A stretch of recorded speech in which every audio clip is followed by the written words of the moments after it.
Hello students and welcome back to my channel. आज की इस वीडियो में हम कंप्लीट करने वाले हैं वैल्यूएशन ऑफ गुडविल का सेकंड टाइप। जैसा कि लास्ट वीडियो में हमने वैल्यूएशन ऑफ गुडविल का first type average profit method यानी औसत लाभ विधि सीखा था। आज के इस वीडियो में हम जानेंगे सुपर प्रॉफिट मेथड के बारे में, यानी कि औसत अधिलाभ विधि या अधिलाभ विधि। तो चलिए आते हैं अपने सुपर प्रॉफिट मेथड में। तो देखिए, सबसे पहली हेडिंग है हमारी सुपर प्रॉफिट या फिर सुपर एवरेज प्रॉफिट मेथड, यानी कि इसको अधिलाभ विधि या फिर औसत अधिलाभ विधि कहा जाता है। इसकी जो मीनिंग है वो है super profits refer to the profits in excess of normal profits. यानी जो सुपर प्रॉफिट है, यानी जो अधिलाभ है हमारा, वो क्या करता है, जो हमारा नॉर्मल वे में जो प्रॉफिट होता है, यानी समान रूप से जो प्रॉफिट होता है उससे अधिक का प्रॉफिट को शो करता है। यानी ये इसमें क्या होता है, जो अधिलाभ विधि है इसमें हमें जो नॉर्मल वे में जितना प्रॉफिट होना होता है उससे ज़्यादा प्रॉफिट को ये शो करता है, ये रिफ़र करता है। फिर कह रहा है that a business expect to earn, जो कि व्यवसाय कमाने की उम्मीद करता है। यानी कि कोई भी बिजनेस होता है वो क्या करता है, ज़्यादा से ज़्यादा प्रॉफिट कमाने की कोशिश करता है। तो वही चीज़ यहाँ पे है कि जो सुपर प्रॉफिट है वो समान रूप से होने वाले प्रॉफिट से ज़्यादा प्रॉफिट को संदर्भित करता है, जो कि हर बिजनेस को कमाने की उम्मीद होती है। It is a way of calculating goodwill, ये क्या है, ख्याति की गणना करने का एक तरीका है। जो सुपर प्रॉफिट मेथड है ये ख्याति की गणना करने का एक तरीका है, इसके सहायता से ख्याति की गणना की जा सकती है। फिर आगे दे रहा है goodwill valuation based on super profit, यानी जो गुडविल का वैल्यूएशन है यानी जो ख्याति का मूल्यांकन है वो क्या है, अधिलाभ के आधार पर बताया गया है। यानी इस मेथड में आपको जो गुडविल का वैल्यूएशन बताया जा रहा है वो किसके बेस पे बताया जा रहा है, सुपर प्रॉफिट मेथड के बेस पे। जैसे कि लास्ट वीडियो में हमने किसके बेस पे पढ़ा था, एवरेज प्रॉफिट मेथड के बेस पे। आज हम किसके बेस पे पढ़ेंगे, सुपर प्रॉफिट मेथड के बेस पे। फिर देखिए आगे दे रहा है super profit is calculated by deducting following two from average profits. अब यह बताया गया है कि जो हमारा सुपर प्रॉफिट है यानी जो अधिलाभ विधि है इसकी गणना किस प्रकार से की जाती है। तो अधिलाभ विधि यानी सुपर प्रॉफिट को कैलकुलेट करने के लिए जो हमारा एवरेज प्रॉफिट होता है उसमें से दो चीज़ों को लेस किया जाता है। यानी दो वैल्यू ऐसी हैं जिसको अगर हम एवरेज प्रॉफिट से लेस करते हैं तो हमें सुपर प्रॉफिट मिल जाएगा। तो वो दो चीज़ें क्या हैं, तो देखिए जो पहला है हमारा वो है रीजनेबल मैनेजरियल रेमुनरेशन, यानी उचित प्रबंधकीय पारिश्रमिक। यानी कि जो हमारे पार्टनर्स हैं वो जो अपना क्या करते हैं, जो उनका वो अपना काम करते हैं, जो उनका पारिश्रमिक है उसे क्या किया जाता है, सुपर प्रॉफिट से लेस किया जाता है। जो पार्टनर्स का जो काम होता है, यानी पार्टनर्स एक तरीके से बिजनेस के पार्टनर्स भी हैं, साथ में वो क्या कर रहे हैं, बिजनेस में वर्क भी कर रहे हैं। तो उनके अकॉर्डिंग जो उनको रेम्यूनरेशन दिया जाता है, जो पारिश्रमिक दिया जाता है, उससे सुपर प्रॉफिट में क्या किया जाता है, एवरेज प्रॉफिट से लेस कर दिया जाता है। जो सेकेंड वैल्यू है जो हमारी एवरेज प्रॉफिट से लेस की जाती है वो है an amount by way of reasonable return or yield on the invested amount that an investor would expect to get। यानी कि जो इन्वेस्टर है, एक इन्वेस्टर के द्वारा जो प्राप्त की जाने वाली उसकी इन्वेस्ट की अमाउंट है। यानी कि जब कोई इन्वेस्टर होता है, जब वो किसी बिजनेस में इन्वेस्ट करता है यानी पैसा लगाता है, तो क्या करता है, वो एक रेट परसेंटेज फिक्स करता है कि उस परसेंटेज के अकॉर्डिंग वो क्या करेगा, उसमें से कुछ पैसा टाइम टू टाइम लेता रहेगा। यानी कि हम आपको जैसे बता चुके हैं कि काफ़ी लोग ऐसे होते हैं कि जो क्या करते हैं कि कहीं अलग उनका बिजनेस है या कहीं दूसरे देश में रह रहे हैं, लेकिन वो किसी और देश में किसी और कंपनी में पैसा लगा देते हैं। उसके अलावा वो उस कंपनी में कोई वर्क नहीं करते, सिर्फ क्या करते हैं, अपना पैसा इन्वेस्ट करते हैं और फिर उस कंपनी में उनका मतलब ज़्यादा कुछ काम नहीं होता, ना वो वहाँ के बिजनेस संभालते हैं, ना देखते हैं, किसी चीज़ में उनका कोई पार्टिसिपेट नहीं होता। सिर्फ वो क्या होते हैं, उस कंपनी के इन्वेस्टर होते हैं। तो वो इन्वेस्टर क्यों होते हैं, वो इसलिए होते हैं कि वो उस कंपनी में एक बार जब इन्वेस्ट कर देंगे तो जो अपना इन्वेस्ट की हुई जो उनकी अमाउंट है उस अमाउंट पे एक रेट यानी एक परसेंटेज फिक्स कर देते हैं कि उस परसेंटेज के अकॉर्डिंग उन्हें क्या किया जाएगा कि जब जब प्रॉफिट होगा उस प्रॉफिट में से इतना % उनको पैसा भेजा जाएगा। तो यहाँ पे वही चीज़ है कि जो इन्वेस्टर हैं उनके द्वारा लगाई गई इन्वेस्ट की अमाउंट में कुछ % के अकॉर्डिंग उन्हें इंटरेस्ट या फिर प्रॉफिट दिया जाएगा। ठीक है, तो ये दो वैल्यू को हम एवरेज प्रॉफिट में से लेस करते हैं। ये है इसका फॉर्मूला। देखिए वहाँ पे हमने थ्योरी में बता दिया, अब ये देखिए ये है फॉर्मूला। देखिए फॉर्मूला के अकॉर्डिंग भी यहाँ पे शो किया है कि हम सबसे पहले क्या करेंगे, एवरेज प्रॉफिट यहाँ पे नोट करेंगे, यानी कि जो हमारा एवरेज प्रॉफिट होगा उसको लिख देंगे। उसके बाद लेस कर देंगे एस्टिमेटेड रेम्यूनरेशन, यानी जो पार्टनर्स को जो उनका पारिश्रमिक दिया जा रहा है उसे लेस कर देंगे। और उसके बाद फिर हम लेस करेंगे नॉर्मल प्रॉफिट, यानी जो इन्वेस्टर हैं उन्हें जो प्रॉफिट दिया जा रहा है, यानी कि जो वो इन्वेस्ट कर रहे हैं। देखिए यहाँ पे क्या लिखा है, कैपिटल इन्वेस्टेड, यानी कि जो कैपिटल इन्वेस्ट की जा रही है वो अमाउंट, और जो परसेंटेज क्वेश्चन में दिया जाएगा वो परसेंटेज, यानी कि नॉर्मल रेट, और अपॉन में 100, जिससे क्या होगा, ये दोनों वैल्यू को हम लेस कर देंगे एवरेज प्रॉफिट से, तो वैल्यू आ जाएगी हमारी सुपर प्रॉफिट। समझ में आ रहा है आप सभी को? अब देखिए सुपर प्रॉफिट वैल्यू आ जाएगी, लेकिन हमें चाहिए क्या, हमें चाहिए गुडविल। तो अब ये गुडविल कैसे फाइंड आउट करेंगे, तो गुडविल का फॉर्मूला होता है goodwill is equal to super profit into number of purchasing year.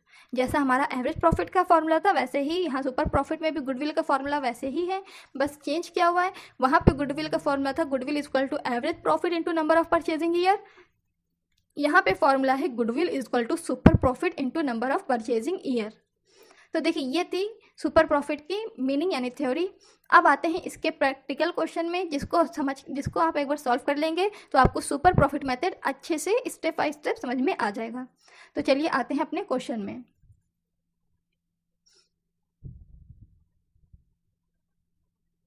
तो देखिए क्वेश्चन में गिवन है the estimated future average profit of ABC firm is 36,000 per annum, यानी कि ABC फर्म का अनुमानित औसत लाभ दे रहा है। देख लीजिए यहाँ पे ये हमें दे रहा है एवरेज प्रॉफिट, ये लाइन आप पढ़ लीजिए, एवरेज प्रॉफिट दे रहा है, यानी ABC फर्म का जो एवरेज प्रॉफिट आया है वो कितना है 36,000 पर एनम, ये हो गया है एवरेज प्रॉफिट। और देखिए जो फॉर्मूला है उस फॉर्मूले के अकॉर्डिंग ही हमें वैल्यू रखना है। देखिए यहाँ पे ये फॉर्मूला था, ठीक है, एवरेज प्रॉफिट दिया है, अभी हम फॉर्मूले में रख देंगे, क्वेश्चन पहले पढ़ लेते हैं। फिर देखिए फिर दिया है the average invested capital in the business by the firm is 2 lakh. अब ये हमें क्या दे रहा है, कैपिटल की अमाउंट दे रहा है जो कैपिटल इन्वेस्टेड है। फिर उसके बाद दे रहा है in this type of business it is expected that there is a 10% return on invested capital, यानी कि इस तरीके के बिजनेस में बताया जा रहा है कि ये उम्मीद की जा रही है कि जो विनियोजित पूंजी यानी जो कैपिटल इन्वेस्टेड कैपिटल है उस पर 10% रिटर्न करना है, ठीक है। यानी कि अभी जो फॉर्मूला हमने आपको बताया था, देखिए सारी वैल्यू आपको दे रहा है। इसके बाद आपको दे रहा है estimated remuneration of partners is 6,000। अब जो पार्टनर्स का जो रेम्यूनरेशन है वो कितना है 6,000 है। फिर आपको क्वेश्चन में दे रहा है find the value of goodwill based on the purchase price of 2 year of super profit, यानी कि अब हमें क्या करना है, गुडविल फाइंड आउट करना है, किसके बेस पे, अधिलाभ विधि के आधार पर। तो चलिए आते हैं अब अपने सॉल्यूशन में और लिख लेते हैं सॉल्यूशन।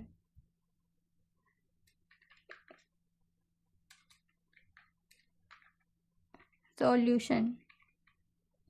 चलिए अब सबसे पहले हम क्या करेंगे, सबसे पहले देखिए जैसा प्रोफार्मा हमने बताया है सेम उसी प्रोफार्मा के अकॉर्डिंग करना है। सबसे पहले लिख लीजिए एवरेज प्रॉफिट, एवरेज प्रॉफिट।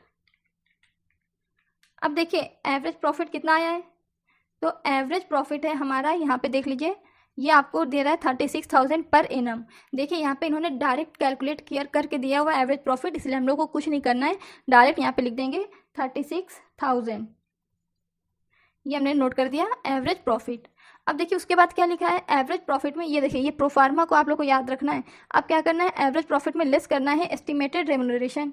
तो चलिए अब लेस करते हैं, यहाँ पे लिख लेते हैं लेस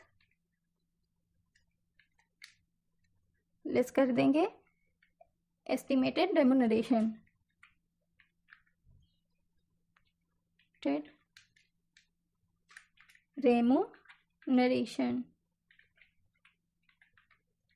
तो देखिए कितना एस्टिमेटेड रेम्यूनरेशन है, यानी कि ये देख लीजिए कि पार्टनर्स का रेम्यूनरेशन कितना है।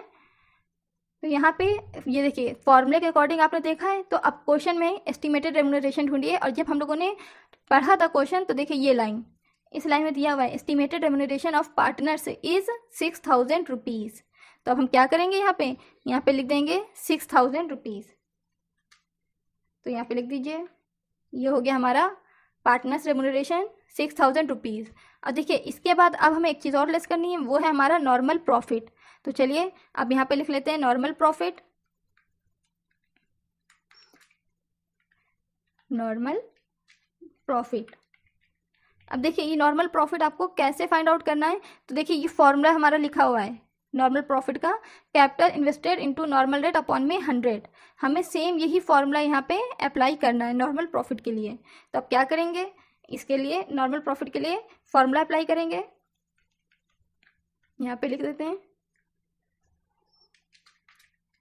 Capital invested into normal rate,